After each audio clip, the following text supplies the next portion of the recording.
ذی الحجہ کے بارے میں آتا ہے کہ اس کی ابتدائی جو عشرہ ہے 10 دن، اس کی بڑی اہمیت ہے۔ اور آپ سے بتایا تھا کہ اسلامی کیلنڈر میں 3 مہینوں کے 3 عشرے کی بہت زیادہ اہمیت ہے۔ رمضان کے آخری عشرے جس میں شب قدر ہوتی ہے، محرم کا پہلا عشرہ جس میں عاشورہ ہوتا ہے، اور ذی الحجہ کا پہلا عشرہ جس میں مناسک حج ادا کیے جائیں۔ الحج اشہر معلومات، اشہر حج کہا جاتا ہے شوال، ذیقعدہ اور ذی الحجہ کی ابتدائی، لیکن حج کے جو مناسک ہیں، جو کام ہیں، وہ تقریباً 8 ذی الحجہ سے شروع ہوتے ہیں۔ اب جو لوگ دور ہیں وہ بہرحال پہلے جائیں گے، سفر پہلے سے شروع ہو جائے گا، اور وہاں جانے کے بعد جو کام ہے ان کو کرنا پڑے گا۔ لیکن حج کی اصل عبادت جو ہے وہ 8 تاریخ سے شروع ہوتی ہے، جس کو یوم الترویہ کہا جاتا ہے۔ اس کے بعد یوم عرفہ جو 9 تاریخ ہے، 8 تاریخ کو لوگ مینا جاتے ہیں، مینا میں کچھ کرنا نہیں ہے، بس 5 وقت کی نماز وہاں پڑھنا ہے، اور صبح کو اٹھتے ہی عرفہ کی طرف جائیں۔ یوم عرفہ 9ویں ذی الحجہ کو کہا جاتا ہے۔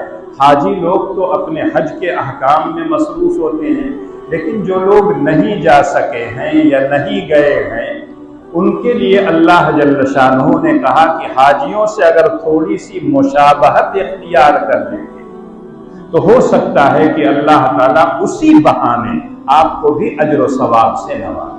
حج کا ثواب تو نہیں ملے گا، لیکن حاجیوں کی مشابہت کی وجہ سے کچھ نہ کچھ اللہ تعالیٰ دیتے ہیں۔ جیسے شاعر کہتا ہے کہ میں نیک تو نہیں ہوں لیکن نیکوں سے محبت کرتا ہوں، تو اس محبت کی وجہ سے ہو سکتا ہے اللہ تعالیٰ مجھ کو بھی عطا کرے۔ حاجی لوگ جب احرام باندھ لیتے ہیں تو سلا ہوا کپڑا نہیں پہنتے، سر کھلا رکھتے ہیں، بال نہیں کاٹ سکتے ہیں، ناخن نہیں کاٹ سکتے ہیں، جو زائد بال ہوتا ہے اس میں کسی طرح کا کوئی نہیں کٹوتی ہوگی، جو کچھ کرنا ہو پہلے کر لیجیے۔ تو اگر ہم آپ حج کے لیے نہیں گئے ہیں، چاند تو ہو گیا ہے، جن لوگوں نے حجامت وجامت بنوا لی ہے ٹھیک ٹھاک، ان کے لیے بہرحال اچھا ہی ہے۔ تو کہا جاتا ہے کہ جو لوگ قربانی کرنے کا ارادہ کرتے ہوں ان کے لیے مستحب، واجب نہیں ہے، فرض نہیں ہے، مستحب اور بہتر یہ ہے کہ بال وغیرہ موچ وغیرہ جو ہے پہلے سے بنوا لیں۔ ان ایام میں نہ بنوائیں، قربانی کرنے کے بعد بنوائیں، چاہے ناخن ہو، چاہے بغل کے بال ہو، چاہے ناف کے نیچے کے بال ہو، یہ سب جو ہے اب نہ کیجیے، پہلے کر لیا۔ بہرحال جمعہ پہلی تاریخ ہو گئی ہے، لیکن اگر اب سے بھی آپ کیا ہے مشابہت اختیار کر لیں گے تو ہو سکتا ہے کہ اللہ تعالیٰ اس کا اجر و ثواب دے دے۔ لیکن یہاں تو معاملہ عجیب و غریب ہے۔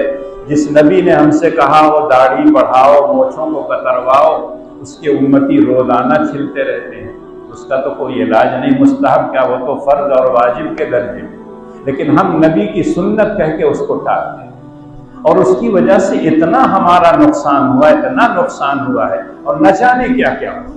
اللہ کے رسول کی سنت کو اپنانا چاہیے، اس میں یہ نہیں دیکھا جائے گا کہ یہ واجب ہے، فرض ہے، کریں گے کتنا ثواب ہوگا۔ میرے نبی نے کیا ہے، میرے نبی نے کہا ہے، اس کو کرنا ہے، اس کو کیا ہے اسی کے مطابق چلنا۔ لیکن ہم لوگوں نے بہت سی چیزوں کو بس نبی کی سنت کہہ کے ایسا ٹال دیے ہیں جس کی وجہ سے ہمارا بے پناہ نقصان ہو۔ تو اللہ کے رسول نے کہا کہ اس 10 دن میں اپنے زائد بالوں کو، ناخن کو تراشو مت، بلکہ سب کو چھوڑ دو، اور جب قربانی کر لو تب یہ۔ عرفہ کے دن اللہ کے رسول نے کہا روزہ رکھ لیا کرو اگر ہمت اور طاقت ہو، یہ نفل ہے لیکن ثواب اللہ تعالیٰ بہت دیتے۔ تکفر السنۃ التی قبلها بعد، ایک سال پہلے اور ایک سال بعد کے تمام گناہ اللہ میاں معاف کرتے۔ اور حاجیوں کے لیے کہا گیا الحج العرفہ، کہ حج کا جو سب سے اہم رکن ہے وہ وقوف عرفہ۔ اگر کوئی حاجی یہاں سے جائے اور عرفات کے میدان میں تھوڑی دیر وقوف نہ کرے، وہاں نہ پہنچے تو اس کا حج نہیں۔ تو یقینی طور پر اتنے اچھے اچھے دن ہم کو مل رہے ہیں۔ اس رات کو کہا گیا کہ یہ شب قدر کی رات ہے، ثواب اسی طرح سے ملتا ہے۔ تو ان ایام میں ہم کو اور آپ کو زیادہ سے زیادہ نیکیاں کرنا چاہیے۔ سب کو یہ عہد کر لینا چاہیے کہ 5 وقتہ نماز ہم چھوڑیں گے نہیں، جماعت کے ساتھ پڑھیں گے، سنن اور نوافل کی پابندی کریں گے، اس لیے کہ یہاں جو پابندی کر لیں گے اس کا اجر آپ کو وہاں ملے گا، یہاں رہتے ہوئے محسوس نہیں ہو رہا ہے، لیکن جب ایک ایک نیکی کے لیے ترسیں گے اور دوڑیں گے کسی کے پاس مانگنے کے لیے، تو کوئی آپ کے پاس آئے گا نہیں، دینے کے لیے تیار نہیں ہوگا۔ یوم یفر المرء من اخیہ وامہ وابیہ وصاحبتہ وبنیہ، سارے لوگوں کے پاس جائے گا، کوئی مدد کے لیے تیار نہیں، اس لیے آپ کو اس دن کی تیاری کر لینا چاہیے، اور جتنا نیکیاں بٹور سکتے ہوں بٹور لیجئے۔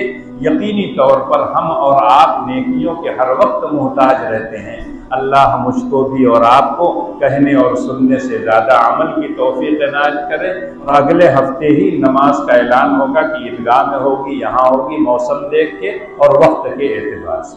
جلد بازی کا مت کیجیے گا، عیدگاہ کے لیے تیار رہیے گا، لیکن اگر موسم خراب ہوا، بارش ہو گئی، تو بہرحال مسجد میں ہوگا، تو وقت کا اور جگہ کا اعلان اگلے جمعہ کو انشاءاللہ۔